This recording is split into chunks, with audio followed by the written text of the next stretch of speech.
Bonjour à tous, nous voici à la séance 4 de notre séquence sur les équations de degré 2. Aujourd'hui, nous allons voir ce qu'on appelle les équations du type produit nul. On verra simplement la technique de base et les équations plus complexes, on les verra une autre fois. Alors, on a vu que des équations de degré 2, eh bien, elles avaient deux solutions et on en a résolu un certain type.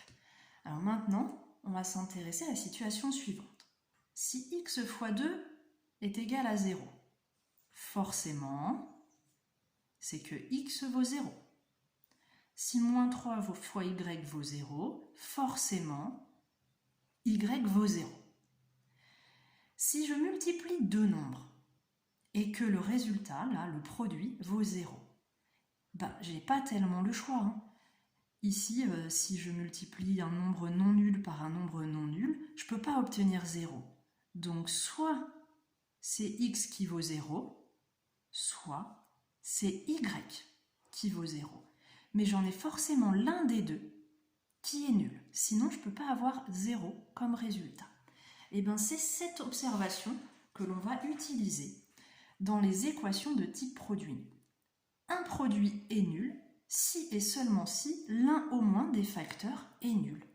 Donc ici, cette équation, vous voyez qu'elle est de degré 2 parce que si je distribue 5x fois 3x, ça me fait 15x carré. C'est ce qu'on appelle une équation de type produit nul.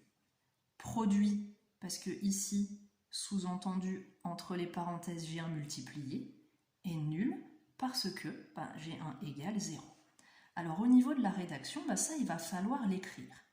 Est de type produit nul. Cela signifie que pour que le produit de mes deux facteurs soit égal à 0, soit c'est le premier, 5x plus 4, qui vaut 0, soit c'est le deuxième, 3x moins 2, qui vaut 0. Et donc, au lieu de résoudre cette grande équation, si je distribue, là je me retrouve avec du x carré, je ne sais pas faire, eh bien je vais séparer le problème en deux parties. 5x plus 4 égale 0, c'est très facile à résoudre. Ça me fait 5x égale moins 4. Je divise par 5. X égale moins 4 cinquième. Je garde la fraction ou une écriture décimale, au choix. Ça, c'est facile à résoudre aussi. Ça me fait 3x égale 2. Je divise par 3. X égale 2 tiers. Ici, il n'y aura pas d'écriture décimale intéressante, on gardera obligatoirement la fraction. Ici, c'est au choix. Puisque mon équation elle est de degré 2, eh bien elle admet deux solutions.